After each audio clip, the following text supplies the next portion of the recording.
tiempo. Muy poco, muy poco nos falta para cerrar lo que es la presentación general de las culturas y civilizaciones mesoamericanas, la introducción y a entrar a cada una de ellas. A partir de la próxima semana, algunos de ustedes expondrá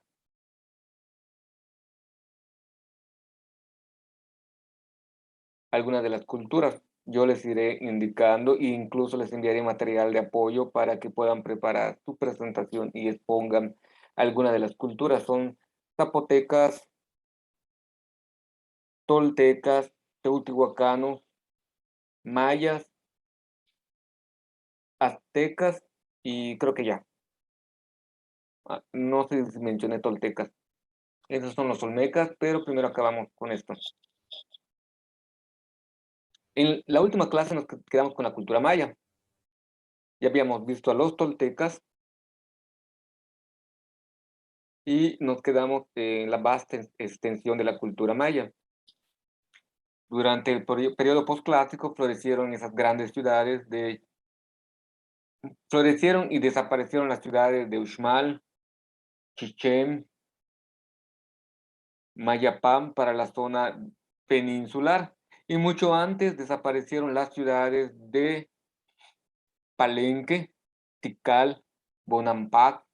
Fueron, cuando llegaron los españoles, nada más quedaban los vestigios arqueológicos. Como vamos a ver después que termine este apartado, cuando veamos los olmecas, van a ver cómo eran los lomeríos. De hecho, los españoles cuando llegaron, así como aparece en esta foto, esto es lo que veían, una especie de lomeríos, y cuando empiezan a hacer las excavaciones se dan cuenta que existen construcciones, salvo la ciudad de Teotihuacán y algunas partes de otras culturas totonacas, todavía tenían ciudades habitadas, pero gran parte de la cultura mesoamericana ya estaba en decadencia o se había transformado. Y cuando veamos,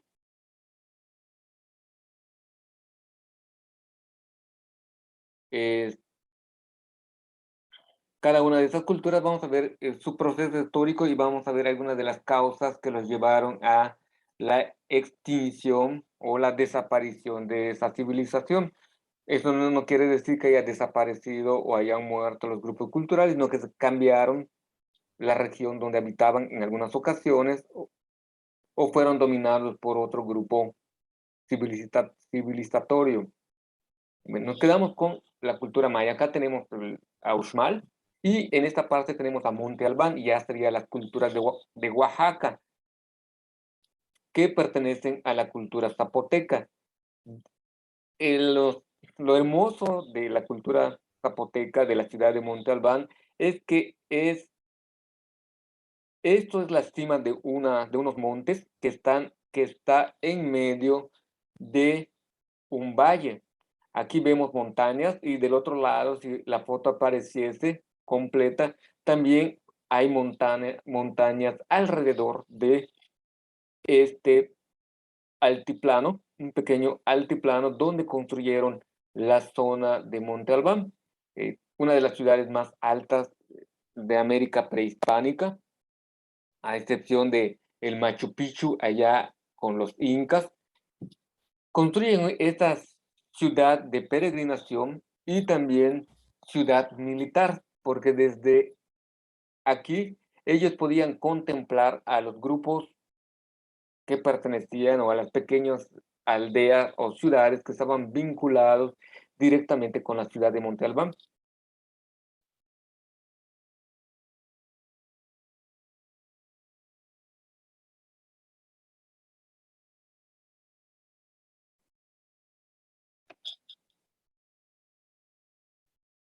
En el occidente, la cultura olmeca también tuvo influencia significativa desde el sur de Guerrero hasta Sinaloa. Lo importante de lo que vamos a ver conforme vayamos avanzando es cómo una cultura dominante va teniendo influencia sobre el resto de la cultura, algo que es propio de nuestra naturaleza humana. Las culturas dominantes son las que imponen el cómo vestir, el qué comer, el qué creer, cuáles van a ser las costumbres. Ellos van imponiendo su modo de vida. Desde el pasado, las civilizaciones más antiguas, los chinos, fenicios, eh, babilónicos, asirios, romanos, que son de las culturas, egipcios, que son de las culturas más antiguas, allí donde ellos vivían, imponían, el grupo dominante imponía el modo de vida. Lo mismo sucede en Mesoamérica. La cultura en turno que tiene el poder hegemónico, así se llama, poder hegemónico, es el que va a determinar cómo van a vestir, cómo van a bailar, qué es lo que van a comer, en qué dioses van a creer.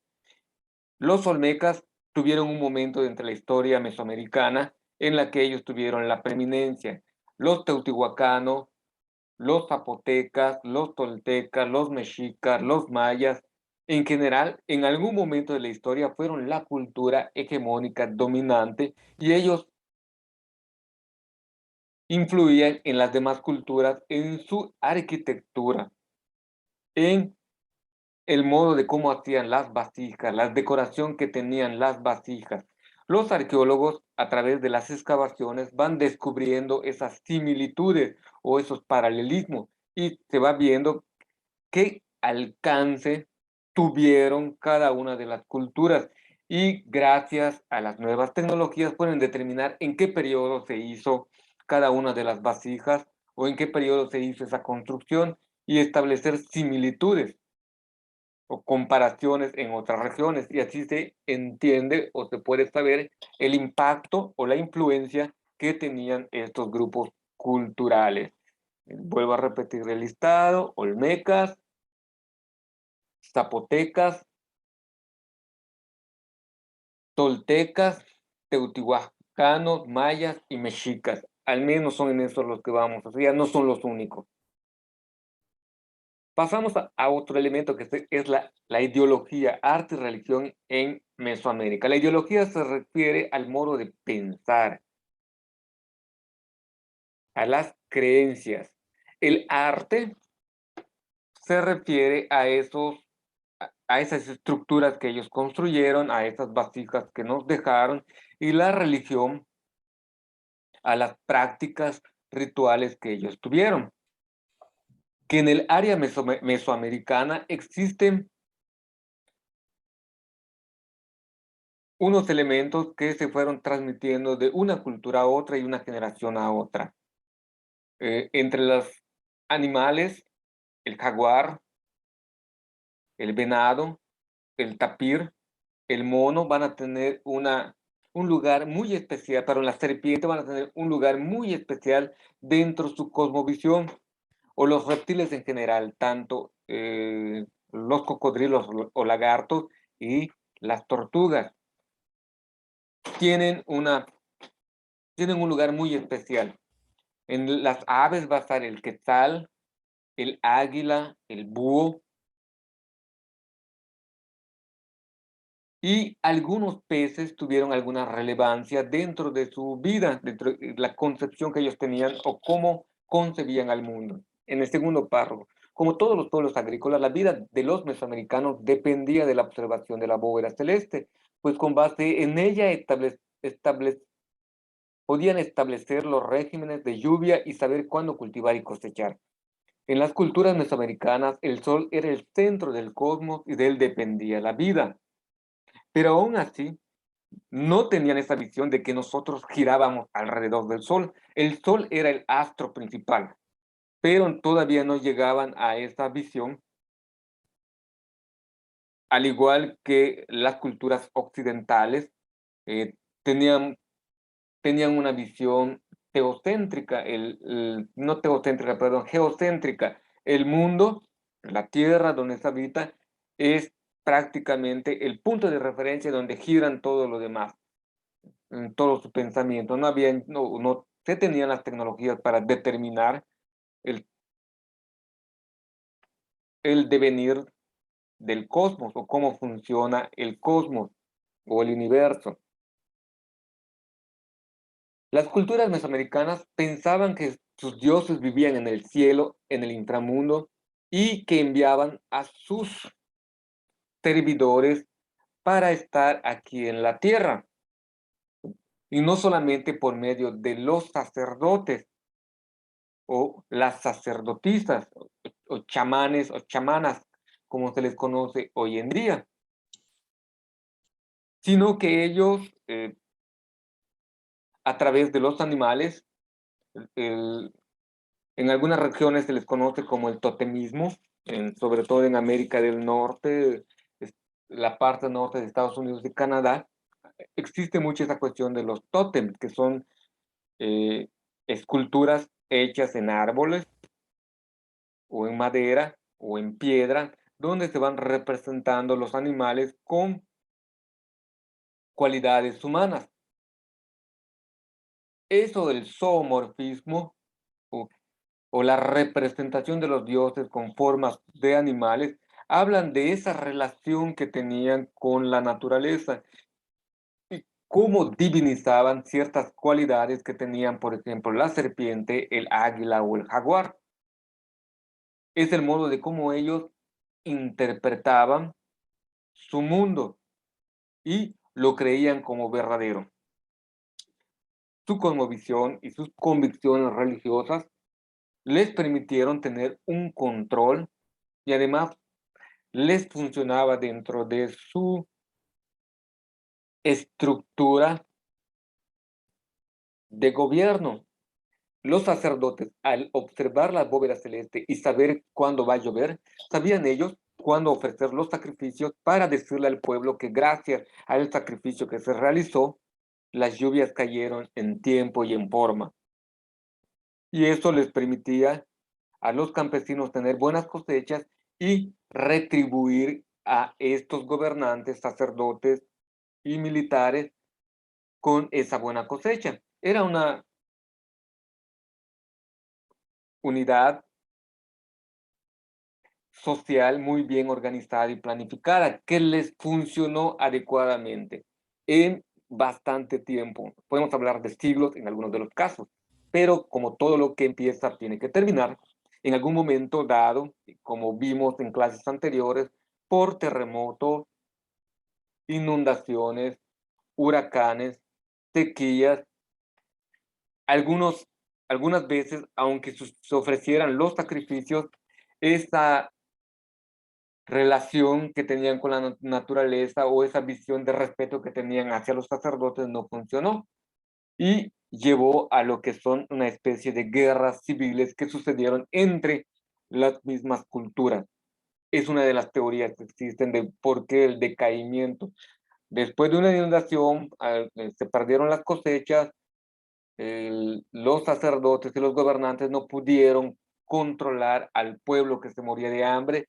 Incluso también hubieron pestes o enfermedades que llevaron a que la población vaya disminuyendo y la insatisfacción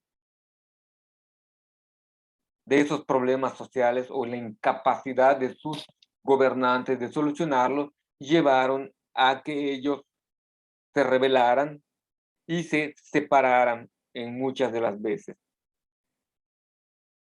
Tenemos muchos cuentos, muchas historias mitológicas de cómo se creó el sol, de cómo se creó la luna, de por qué existen los cenotes, de por qué existen o por qué se llaman de cierto modo algunos lugares.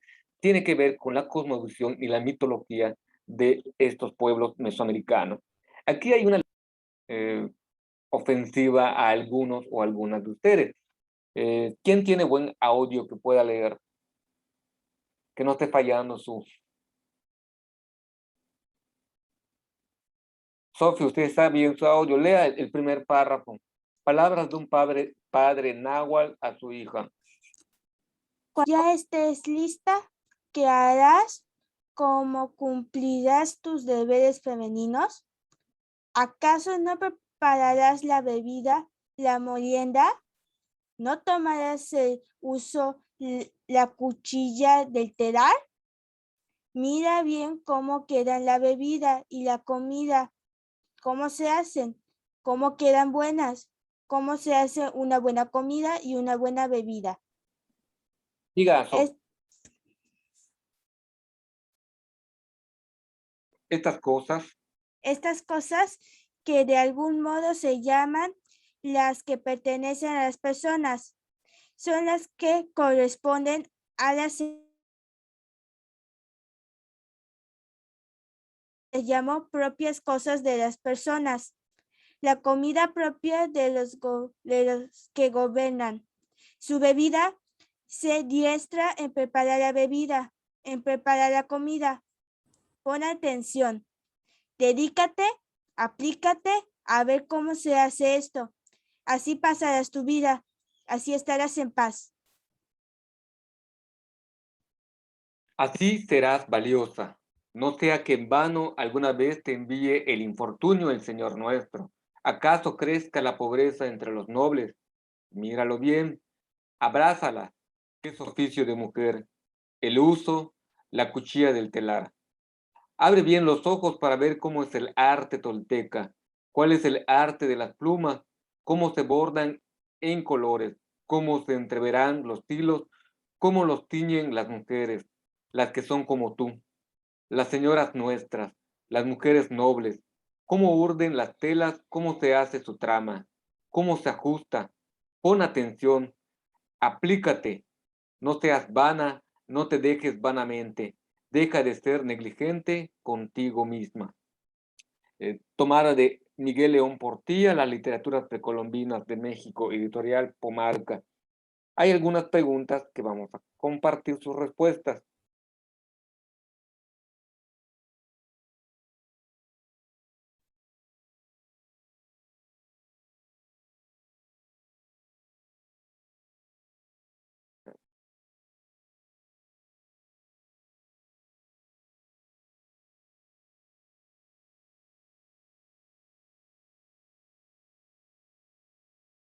¿A qué periodo mesoamericano corresponde este diálogo?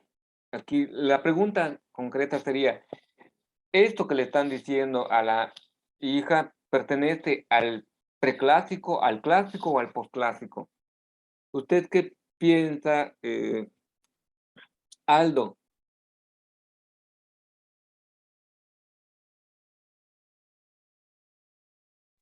Preclásico. Preclásico, están hablando de la cultura tolteca. Cuando lleguemos a los toltecas, sabrás si la respuesta ha sido correcta, pero puede ser un diálogo que se mantuvo a lo largo de los tres periodos, el preclásico, el clásico y el posclásico. ¿Por qué? Porque es un deseo que permanezcan costumbres y tradiciones. Siguiente pregunta. Andrea, ¿está bien su sonido? Sí, ¿A qué actividades se dedicaba la familia y a qué estamento o a qué nivel social corresponde?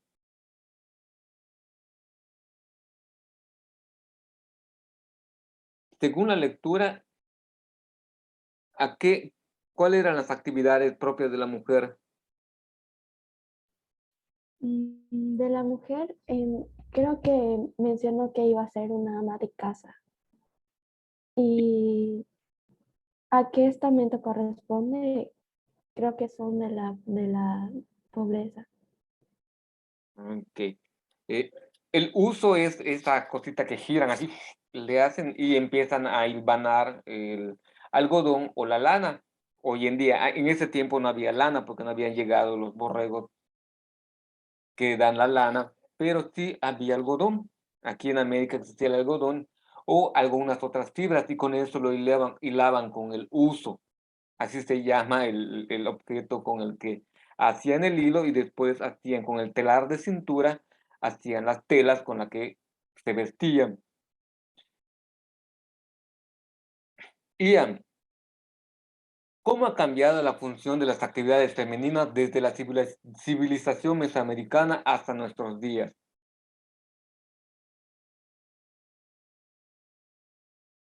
¿Siguen haciendo mismo las mujeres?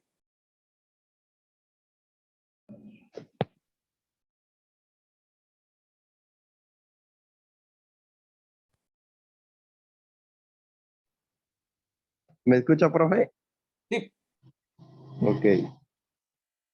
¿Cómo ha cambiado la relación de las familias mesoamericanas hasta nuestros días? Mm,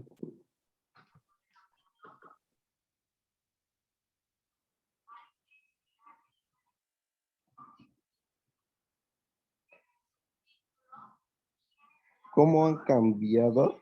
ajá. Siguen haciendo las mismas actividades las mujeres. Yo diría que en una parte sí y en otra no. Muy bien. ¿Quiénes sí siguen haciendo eso y quiénes no?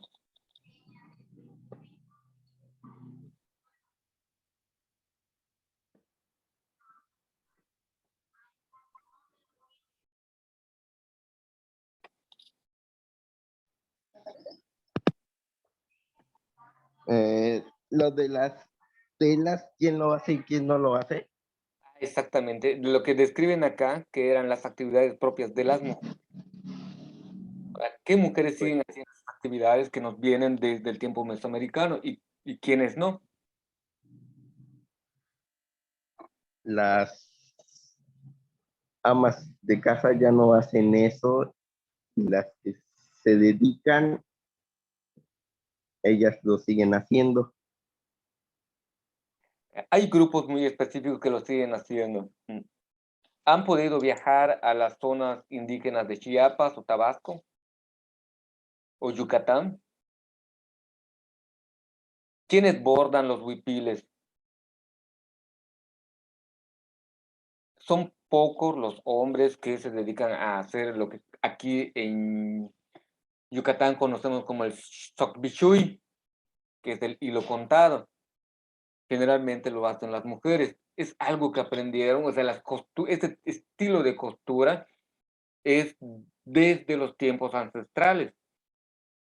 Eso que llegan a vender los grupos chapanecos aquí a Yucatán o en algún otro lado de la República Mexicana, es algo que aprendieron desde sus antepasados. Pueden introducir nuevas tecnologías porque la vida es cambiante, pero complementando lo que dijo su compañero, generalmente los grupos indígenas siguen respetando este patrón de usos y costumbres. Las mujeres deben ser amas de casa y deben aprender a cocinar bien, a preparar bien las bebidas, aprender adecuadamente a lo que se dedicaron sus ancestros, ya sea alfarería, plumería, eh, confección de telar de cintura. Estas se van enseñando de una generación a otra. Eh, ¿Alguien se acuerda cómo tenía que aprender la mujer? ¿Cuál es la indicación que le da su papá para que aprenda? Anda con tu mamá que ella te va a enseñar. ¿Cuál fue la indicación concreta que dio el papá?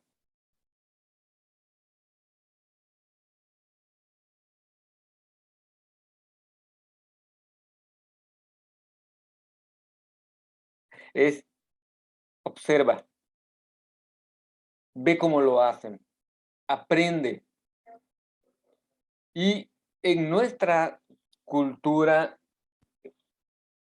mestiza hoy en día, o sobre todo en las cuestiones de los indígenas, no se te enseña, así como algunas veces en la escuela, sino observa.